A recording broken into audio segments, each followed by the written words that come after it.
Welcome back, everybody. Super excited today to talk about growing a B2B audience, what that looks like, what it means. And I'm excited to be joined by Kim Umstead. She's a social media manager from Clark Schaefer Hackett, and they are a large accounting firm, so really focused on B2B services.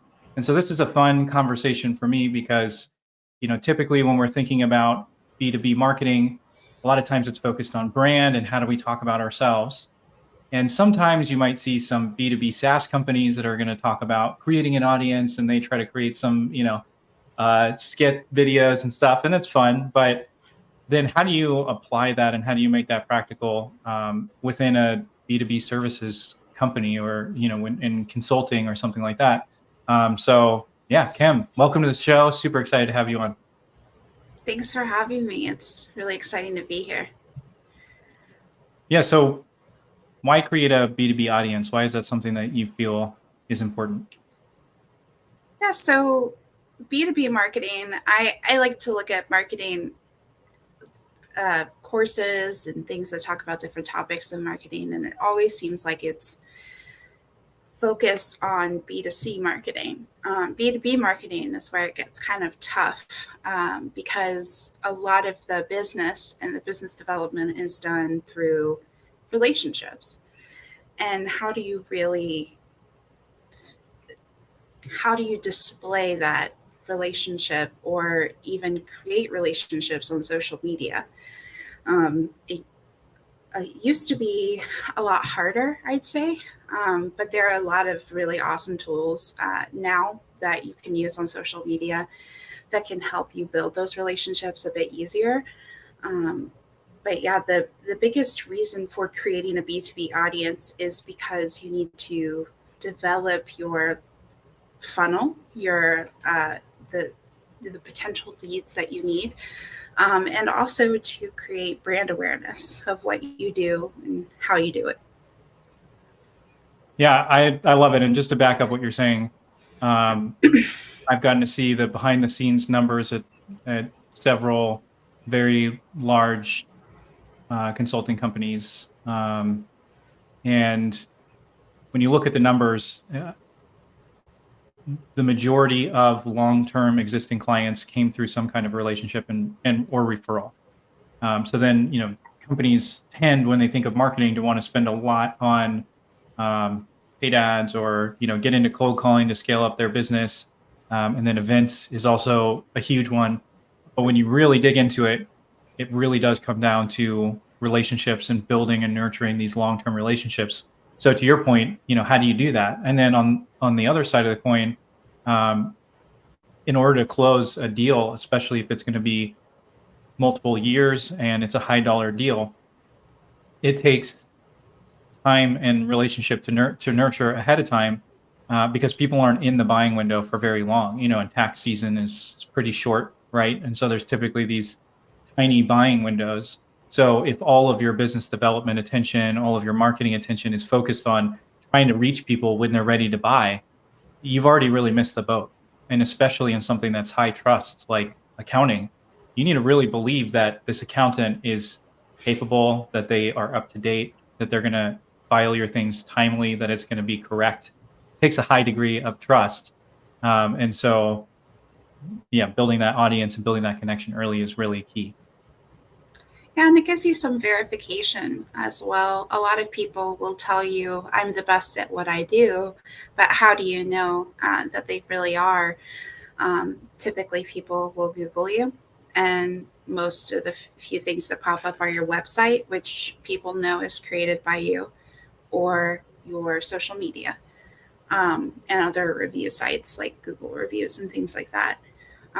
If you have verification on meta verification, we won't talk about Twitter, but LinkedIn even is starting verification. But your content that you publish can be verification and almost samples of the advice and the consulting that you will provide in the future. So it's really important to make sure that you're talking to your audience and with your audience, not just at them. And but you really want to make sure that you're talking about things that they care about and things that engage them.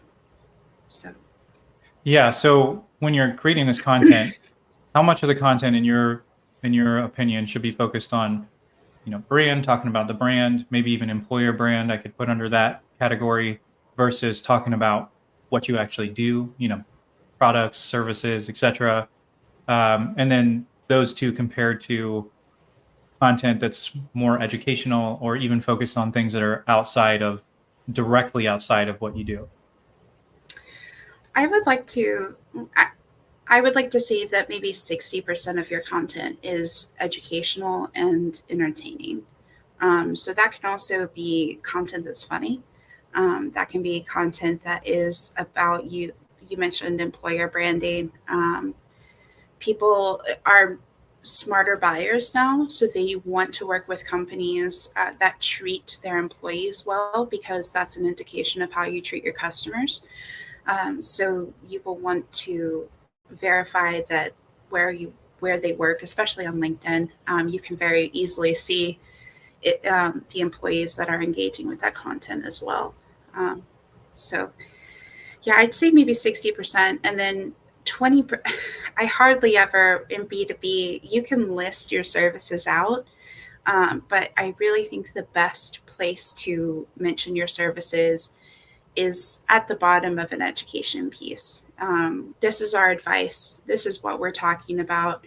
Mm. There's definitely a lot of knowledge here. And then, hey, do you need help with this? Do you have more questions? Do you want to keep talking about this? And then advertising that consultant in the bottom below. So I almost don't even put like a list of the services. Like, yeah, you want to have the services on your profile for SEO, but I don't really say like this is what we do in a post ever. It's really more in the content. So then, taking that a step further, is there value in answering questions that are not directly related to what you do? So, obviously having a subject matter expert say, here's something you consider around tax time. There's value in that. But is there value in potentially answering questions that your buyers have that doesn't directly relate to what you do?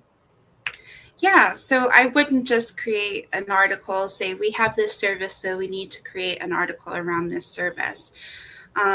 Take, for example, Clark Schaefer Hackett also, they have a wealth of opportunities and services that we provide, but one of them is through Clark Schaefer Strategic HR, which is an HR business advisory firm. Hmm. So they provide HR strategy. They'll recruit for companies with lean to no HR department. They can create policies, employee training, and learning and development. And so typically, our audience for that line of business is HR decision makers. So either a chief HR officer, a CFO, or a CEO, president, owner. And that's typically to whom we write our content. However, one of our approaches, we do offer a recruiting service. So people will say, hey, we have a job, but we don't have the time to look for the right Hmm. candidate. We have several recruiters that are very skilled in doing that. So we'll post the jobs. Well, to increase visibility on that, we tried a new method where we created a newsletter called the Career Connection. If you want to follow it, yeah, you can do that on our page. But the Career Connection is written to an audience of job seekers only. So we're creating content specifically for people who are looking for jobs. If they happen to see our active job posting that our clients are looking for and it aligns with what they're looking for, great. But we're going to answer questions that they've asked that are important to them, like how to optimize your resume for AI. We're writing one today on how to negotiate an offer. So Hmm. things like that. It's not directly to the audience that you would think. but it's what that audience is interested in, and it's got to get the right people in front of our services. So that's just a really unique way, I think, of the benefit of answering the questions that people are interested in over trying to make them interested in something that you're just trying to force because you're trying to sell it. People don't want to be sold to, but they do want to learn. Yeah, I've seen that work in like I worked at an engineering software company, and we talked about a lot of things that were connected to what we did, but wasn't directly something that we helped with or solved.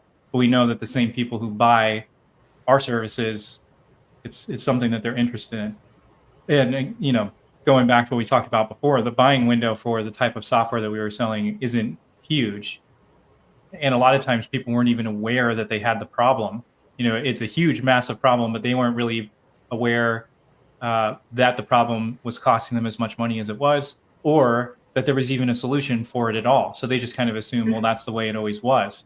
So for us to try to only talk about that problem all the time, or only talk about our solution, uh, it just wasn't an effective way to do it. So we would be writing content about interesting engineering things that were going on, or we wrote an article on Industry 4.0, and it was really connecting with that same audience. And what it did was get way more of the right people to see what we were doing, and then they would see our content that was focused on what we do and kind of drive them down.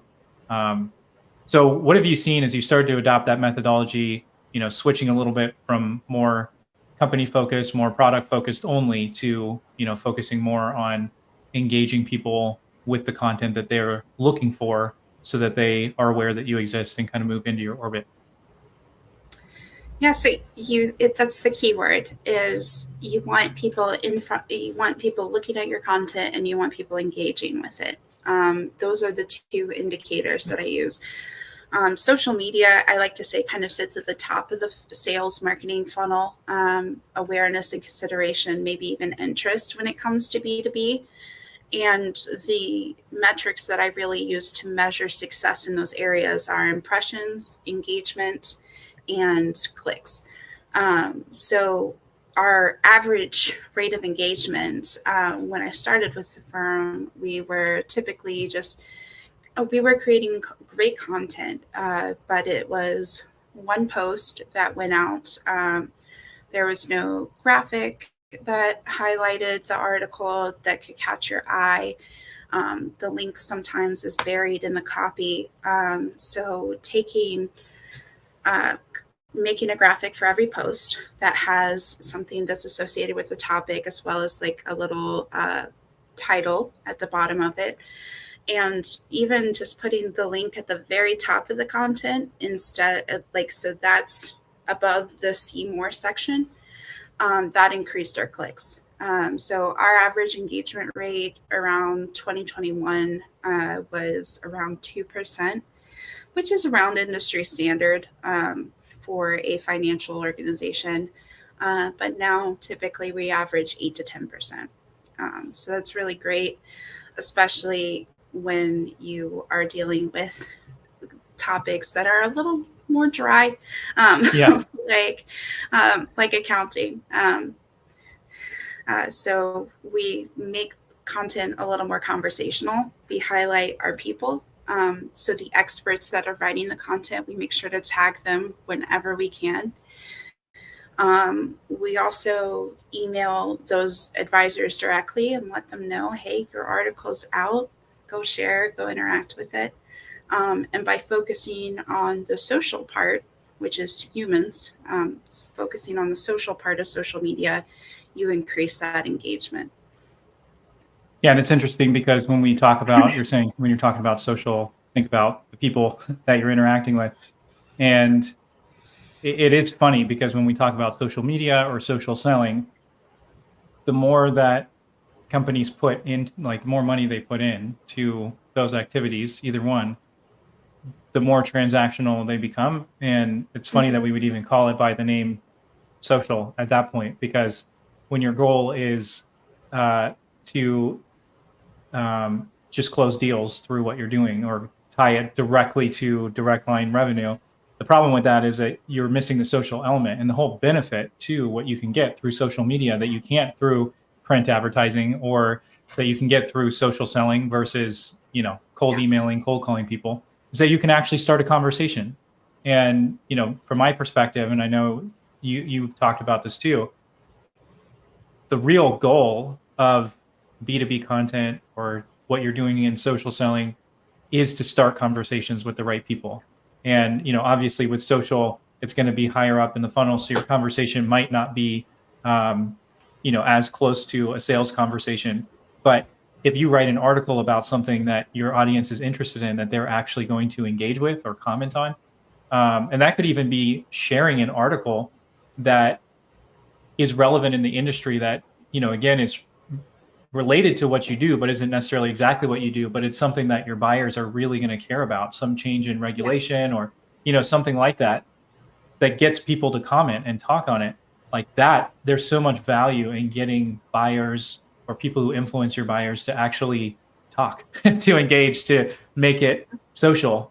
And I mean, for me, the biggest value that I've seen come out of stuff like that is when you're at an event and you have somebody come up to you or a subject matter expert that you're working with, and they're like, "Oh my gosh, it's you in person. This is amazing. I've seen your, I've seen your videos. I've been watching what you're doing." And, then you have this really amazing conversation. And if that person is a buyer or they're a decision maker or they have a lot of influence over a deal, your opportunity to see that actually close into business is so much higher. But that's not something that you're going to be able to easily measure in your CRM. Yep. Especially because most salespeople aren't very good at putting that kind of information into the CRM after the fact. Yeah.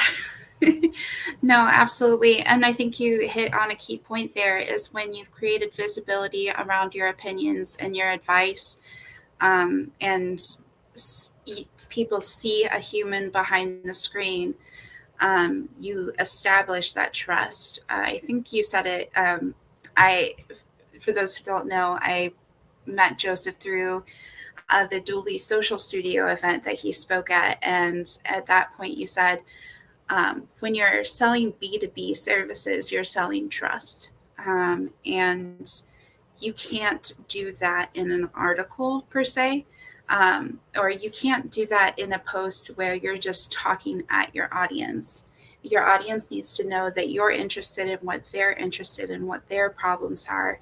And you also need to be able to establish that, like I mentioned at the beginning, that verification of your opinions, that you do really know what you're talking about. And so I like to see those pieces of engagement where you do develop that community, and you see little pieces, you see the people in your content. That is really the place where you develop that trust. So what type of posts have you seen be most successful at starting these conversations or, engaging your audience? Yeah, so I think one of the best ones is when we share an article that was written by maybe an up and coming accountant. So someone who is developing their book of business, but they are providing really sound advice, and we're able to assist us as a subject matter expert. So we tag them in the post, we feature them, and they in turn post it to their network on LinkedIn, and it's kind of like a look what I did. I'm really proud of this piece of work. And by the people in their professional network celebrating their accomplishments, it automatically expands the reach to potential buyers. So just by tagging, essentially, I'm saying you tag the subject matter expert and you open up those windows and those paths of opportunity to new clients. Something you said in our conversation prepping for this is you're sampling thought leadership, or you're sampling the expertise of people on your team. I like that idea. You're kind of getting a little snippet of people's expertise. Yeah, and it's a really good place to go. LinkedIn, especially, is a really good place to go to get that. If you especially if you see like a unique perspective or a unique approach, you can see how thoughtful an organization is in writing their content. You can see how people focused an organization is, and that's going to translate. How they do their marketing is going to translate to how they handle their business with you. So when it comes to that subject matter expertise, it's interesting because as marketers at a B2B company, if you're trying to create content without leveraging the subject matter experts on your team, you're really missing out, because for one, Yeah. they're the ones who are going to be working with the customer. And if it's an accountant and they're building a book of business, a lot of times they're going to be involved in selling and delivering to the client. And, a lot of times even managing that relationship after the fact. I don't know how your guys' firm works in particular, but that's a lot of that person interacting with the client. And so if clients are able to get a sample of who that person is, Yeah. they're able to see their mannerisms and get a feel, they feel comfortable with that person. And then they get on a call, they're so much more likely to already have a much higher level of trust and, get over any kind of skepticism or risk questions that would be going on in their head. And then another thing that I've seen work incredibly well is to do that exact same thing that you do with your internal subject matters experts with external experts.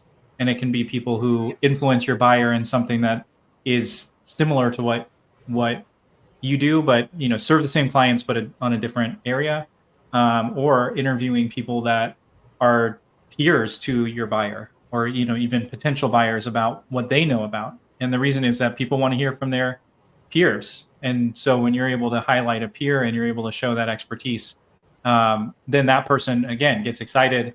You tag them, and then they're highlighting it to their audience, and their audience is people who are like them, and other potential buyers, or if they influence your buyers, the right people are going to be following them, and it really adds a lot of credibility to what you're doing and can also extend beyond that. So what are some practical steps that people who are listening can take to say that they have primarily been focusing on that brand only content, or they're posting, if you need help with XYZ service, we're the firm for you. If that's the extent of their social media, what are some practical things they can do to start answering the right questions from their audience and kind of dipping their toe into this audience building? Yeah, so I think the first step is to evaluate what you have. So, do you have content that you're writing? If not, you need someone that can help you develop content, whether that be a copywriter that can coordinate with a subject matter expert. But you need to start developing advisory pieces of content. And I see a lot of organizations say we don't have time for that and we're not going to give our advice away for free.